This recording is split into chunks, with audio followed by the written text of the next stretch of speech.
जी, अपना नाम बताइए। जितेंद्र चंदीला। क्या हुआ था चंदीला जी आपके साथ? मेरे साथ ठगनी हो गई है 5,17,000 रुपये की। आपके साथ ठगी हुई है, किसने करी है, कुछ बता सकते हैं? ये जितिन अरोड़ा है। जतिन अरोड़ा कहाँ का रहने वाला है? जवाहर कॉलोनी 2108 नंबर मकान नंबर है इसका। जी। ये मैंने बाद में बैंक जाके निकलवाया इसका पता। तो ये हुआ कैसे, वो कैसे आपके संपर्क में आया, कुछ आप शॉर्ट में बताएं। वो अपनी गाड़ी सेल करने के लिए आया इको स्पोर्ट्स अपने भाई के साथ। आपका व्यवसाय क्या है? मेरे गाड़ियों का काम है। अच्छा, वो तभी आपके पास आए थे? हाँ, दोनों भाई आए थे? दोनों भाई आए थे। अच्छा। छोटा भाई है उसका, जी। वो भी आया था उसके साथ। तो ये दोनों ने आके मेरे ऑफिस में आके बैठे अच्छा। और मेरे से कहने लगे फिर कि मैं गाड़ी का काम करता हूँ, मैं भी गाड़ी दिलाता हूँ। नहीं। अच्छा। और मेरे को थार लेनी थी, महिंद्रा थार। अच्छा अच्छा। तो उसने बोला कि मैं आपको जल्दी दिला दूंगा, अरेंज करा दूंगा। ओके। उसने मेरे से बोला कि दिल्ली से गाड़ी मिल जाए। उसका 2 दिन बाद मेरे पास फ़ोन आता है, बोलता है कि भैया गाड़ी अरेंज हो गई है, आप अपना बुकिंग अमाउंट दे दो। उसने कोई आपको कोई कंपनी, जैसे कि आपने बताया कि महिंद्रा थार आप लेना चाहते थे, तो आपने एजेंसी का किसी का कोई नंबर लिया या फिर वही एक बंदा आपके टच में था, या उसने आपको कोई अपनी ऐसी आईडी दिखाई जिसकी वजह से आपको उसके ऊपर यकीन आया कि हाँ ये कंपनी का आदमी है? उसने भैया कि अपने अपने भाई को बोला कि मेरा भाई महिंद्रा में काम करता है। लेकिन उसके भाई ने कोई आपको अपनी कोई आईडी दिखाई थी? उसके भाई ने मुझे कोई अपनी आईडी नहीं दिखाई। कभी भी वो ड्रेस में था,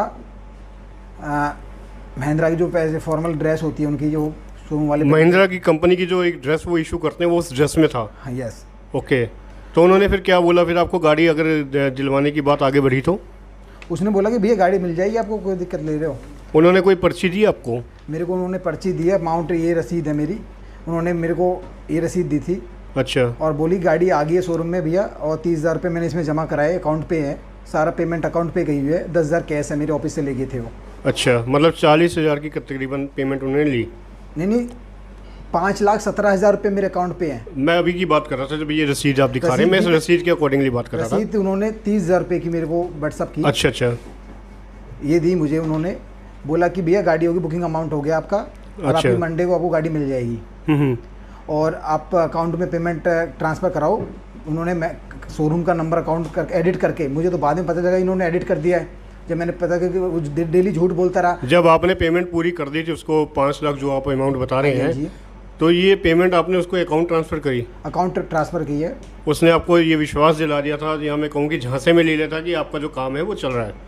गाड़ी आ गई है, सो उन्होंने मेरे को वीडियो बना के भेजी शोरूम से कि गाड़ी आपकी आ गई है। अच्छा, वीडियो भेजा आपको? वीडियो बना के भेजी है मुझे, और उन्होंने बोला गाड़ी पीडीआई के लिए गई है। अच्छा अच्छा। और आपको मंडे को गाड़ी मिल जाएगी। ठीक है। और भैया इंश्योरेंस कटाना है, और आपको बताइए थार पे मारामारी चल रही है, तो बुकिंग ज़्यादा है, ये तो आपके लिए अरेंज कर दी हमने। अच्छा। उसके बाद उन्होंने मेरे से पैसे अकाउंट बोला कि डाउन पेमेंट करा दो। तो मैंने कितनी डाउन पेमेंट? 10 लाख का लोन लिया था, और 17-17.5 लाख रुपए की गाड़ी थी, तो कैश देने थे और अच्छा। ट्रांसफ़र करने थे अकाउंट अच्छा अच्छा। तब आपने फिर कितने पैसे ट्रांसफ़र किए थे उसके कहने पे? उसने बोला कि शोरूम में गाड़ी आ गई है और वहाँ पे जाओ पता कर लो।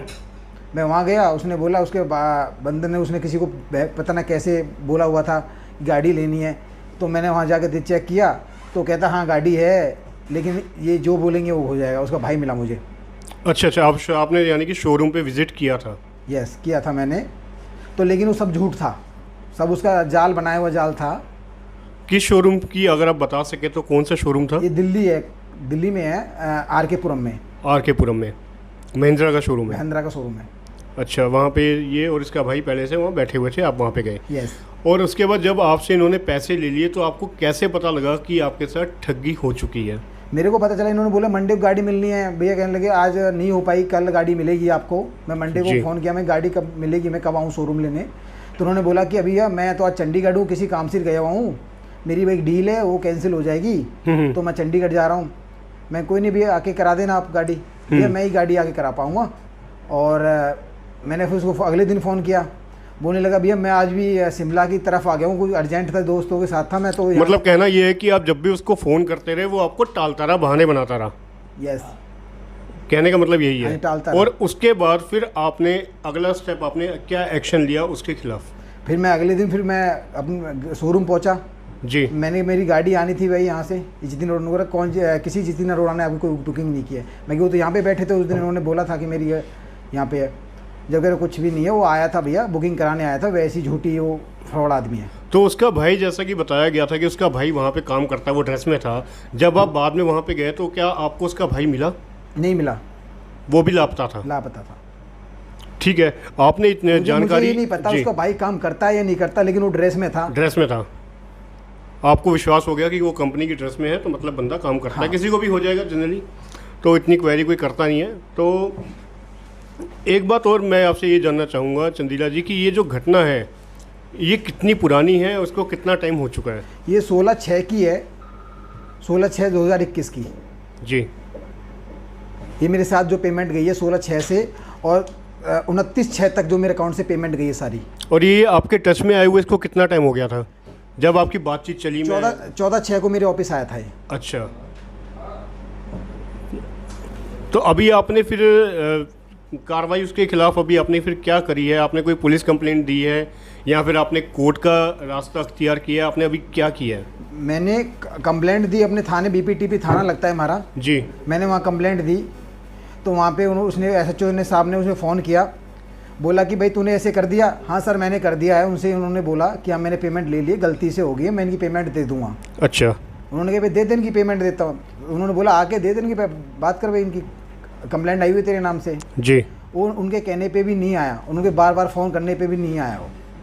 फिर जाके मैंने CP साहब को अपनी मुकदमा दर्ज कराने के लिए सिफारिश बोली कि साथ मेरे साथ ठगनी हो गई है। उसके बाद जाके CP साहब ने इंक्वायरी इस पर मार्क। तो ऐसा क्यों हुआ कि आपको CP साहब तक जाना पड़ा? आपकी थाने में सुनवाई नहीं हुई, ऐसा क्यों हुआ? क्या थाने में आपकी किसी ने कोई आपकी हेल्प नहीं करी? हेल्प की थी, लेकिन क्या करें, वहाँ पे कोई कुछ हेल्प की थी लेकिन टाइम लगता है, इसमें 420 का मुकदमा बनता है। तो उन्होंने बोला कि ये तो CP वहाँ से ही फाइल चलेगी। अब आपका जो है मुकदमा फाइल हो चुका है? मेरा मुकदमा फाइल हो चुका है और मुझे विश्वास है अपने पुलिस प्रशासन पे, और ऐसे लोगों से आगे भी लोग सावधान रहें। जितेंद्र चंदीला के साथ जो हुआ या उस जैसे लोगों के साथ जो भी ठगी की गई, क्या उसे रोका जा सकता था? बिल्कुल रोका जा सकता था, क्योंकि आप मेरे पीछे देख रहे हैं, मैं इस वक्त खड़ा हूँ NIT 5 जो थाना है उसके बाहर। और मैं यहाँ पे क्यों आया हूँ? यहाँ पे आने की वजह ये है कि इसी थाने में एक कंप्लेंट और गई थी आरोपी जतिन अरोड़ा के खिलाफ, किंतु कार्रवाई में कुछ कमी रह गई या वो शातिर पुलिस के हाथ नहीं आया, वजह कुछ भी रही हो, लेकिन वो रिपोर्ट शिकायत देने के बावजूद भी वो अपराधी फरार ही रहा। अंत में क्या होता है, शिकायत को बंद कर दिया जाता है। और शिकायतकर्ता कौन है? शिकायतकर्ता खुद आपके सामने खड़ा है, यानी कि मैं विपिन शर्मा। मेरे साथ भी ऐसा हुआ था। उस आरोपी ने मेरे कागजातों का गलत इस्तेमाल करके मुझसे धोखे से सब कुछ लेने के बाद जो भी पेपर्स वगैरह चाहिए होते हैं उनका ना सिर्फ गलत उपयोग किया, बल्कि उस पेपर्स के बिहाफ पे उसने एक मोबाइल ख़रीदा एप्पल के स्टोर से। वो मोबाइल जो कि मेरे नाम पे लिया गया था, उसका बिल मेरे नाम पे था। अगर उसका कोई मिसयूज़ होता, अभी भी हो सकता है क्योंकि अभी भी वो मोबाइल बरामद नहीं हुआ है, और भविष्य में भी अगर उसका मिसयूज़ होता है तो उसका रिस्पॉन्सिबल कौन है, कौन उसकी ज़िम्मेदारी लेगा? क्योंकि कागज़ों में उसका जो बिल है, उसका जो मालिक है वो मैं हूँ। और अगर कार्रवाई होती उस शिकायत पे जो मैंने दे रखी थी, तो आज जो जितेंद्र के साथ हुआ या उस जैसे कई लोगों के साथ हुआ, उसको रोका जा सकता था अगर आरोपी को कड़ी सज़ा मिलती। तो यहाँ पर मैं कुछ पेपर्स दिखाना चाहूँगा। ये आप देखिए, ये पुलिस कंप्लेंट्स हैं, ये 3 कंप्लेंट्स हैं जो मैंने दी थी। ये 2 कंप्लेंट्स जो हैं, इनमें से पहली कंप्लेंट डाक के द्वारा भेजी गई, कुछ जानकारियाँ सामने आई तो मैंने दूसरी कंप्लेंट दी। उसके बाद 1 साल तक होने के बाद भी, 1 साल तकरीबन, ये आप देखिए, ये स्पीड पोस्ट से भेजी गई थी। इसके ऊपर जो डेट है वो है 4/6/2020 को ये कंप्लेंट भेजी गई थी, जो कि इस थाने में तकरीबन 1 से 1.5 महीने बाद जो प्रोसीजर होता है ऊपर से नीचे तक डाक का पहुंचने का जो भी होता है इनका, उसके ज़रिए वो आगे थी यहाँ पे, किंतु कोई कार्रवाई नहीं हुई थी। और अंत में 7/4/2021 को आप देखिए, ये कमिश्नर ऑफिस जो है, ये मैंने वहाँ पे कंप्लेंट दी थी लिखित में, और ये भी 7/4/2021 को दी थी, और इसके ऊपर कार्रवाई तकरीबन 3 महीने पहले शुरू हुई थी। लेकिन कार्रवाई के नाम पे ऐसा कुछ नहीं हुआ जो मैं चाहता था या जो होना चाहिए था। आरोपी फरार, जिसका खमियाजा भुगता एक आम नागरिक ने, और वो भी शिकार बना ऐसे शातिर का। मेरा नाम एडवोकेट निशांत नागर। निशांत जी, ये जो ठगी हुई है जितेंद्र चंदीला के साथ, जी, ये केस आप देख रहे हैं जी। कुछ अपनी तरफ से आप कुछ बताएं लोगों को, लोग आपको देख रहे हैं इस वक्त। मैं लोग बागों को, जो हमारी जनरल पब्लिक है, उसको अवेयर करना चाहता हूँ इस तरीके के जो चीटर्स हमारे नियर बाय घूम रहे हैं इस समाज में, कि अपने किसी भी जो आपके डॉक्यूमेंट्स हैं, जो आपकी आइडेंटिफिकेशन लाइक आधार कार्ड है, पैन कार्ड है, उन सभी की कॉपी आप नॉर्मल किसी पर्सन को ना दें। मेरी सलाह यही होगी कि अगर आपको किसी टाइप का कोई लोन या किसी टाइप की कोई बुकिंग करानी है तो रीजनल ऑफिस में जाके आप बुकिंग कराएं, रीजनल ऑफिस में जाके आप लोन के लिए अप्लाई करें। एक बात तो ये भी आती है ना वकील साहब कि देखिए, ऐसे तो कोई डॉक्यूमेंट्स देता नहीं है, लेकिन आप वकील हैं, आपके सामने भी केस आते रहते होंगे कि लोगों के अकाउंट से भी पैसे कट जाते हैं, उनकी आईडीज़ कैसे मिसयूज़ हो जाती हैं। आजकल तो एक कॉमन बात हो गई है। हाँ। लेकिन अगर ऐसा हो जाता है, अगर बाई चांस ऐसा किसी के साथ हो जाता है, तो आप ये बताएं कि ऐसे में जिसके साथ ऐसी कोई हादसा हो जाए, दुर्घटना हो जाए, वो ठगी का शिकार हो जाए, तो ऐसे शख्स को कैसे क्या कार्रवाई करनी चाहिए, कानून में इसके क्या प्रावधान है? देखो, सबसे पहला स्टेप तो पुलिस स्टेशन का है कि हम एक एप्लीकेशन अपने पुलिस स्टेशन में दें कि जी हमारे साथ इस तरीके की कोई घटना हो गई है। अगर पहली बात तो हमारा पुलिस प्रशासन कुशल है, सबकी सपोर्ट करते हैं। इन 1% अगर कोई सपोर्ट नहीं कर रहा है तो उसके लिए हमारे पास ऑप्शन होता है कि हम सीपी साहब के वहाँ पे जाएं। हम अपनी कंप्लेंट कोर्ट में फ़ाइल कर सकते हैं 156(3) CRPC में, जिन सब से हमें जो भी कानून हमारी मदद करेगा वो हमारी मदद हो सकती है। तो अभी जैसे मैं बात दोबारा से मैं उसी केस के ऊपर आता हूँ, जितेंद्र के। तो जितेंद्र के केस में आप बताएं कि अभी कानूनी कार्रवाई क्या हुई है जो आपने अपने बिहाफ पे की है?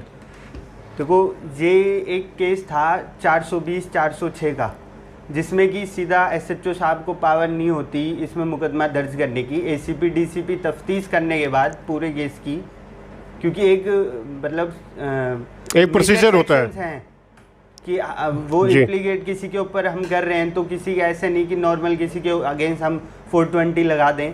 तो पुलिस डिपार्टमेंट पूरी कार्रवाई करने के बाद FIR लॉन्च करता है। तो हमने सीधी SHO साहब को कंप्लेंट दी थी। उसके बाद एक कंप्लेंट हमारी CP साहब के पास गई, जो कि CP साहब ने, उनके रेडर ने, ACP साहब ने, DCP साहब ने, सबने पूरी इन्वेस्टिगेशन करने के बाद ये देखा कि हाँ भाई, जितेंद्र चंदीला जी के साथ एक 420 हुई है, क्योंकि हमारी सारी पेमेंट ऑनलाइन थी, मतलब अकाउंट टू अकाउंट थी। तो सब कुछ हमारे पास डॉक्यूमेंट्री प्रूफ सारे थे, बैंक स्टेटमेंट वगैरह दर्ज हुई हैं। अच्छा। उसके बाद हमारी FIR लॉन्च हुई है, जिसमें हालांकि अभी तक कोई उसको अरेस्टिंग नहीं हुई है एक्यूज की, लेकिन हम उम्मीद करते हैं कि 1-2 दिन में, या जैसे भी IO साहब अपनी कार्रवाई में लगे हुए हैं, वो जल्दी उसको अरेस्ट करके कोर्ट में पेश करेंगे।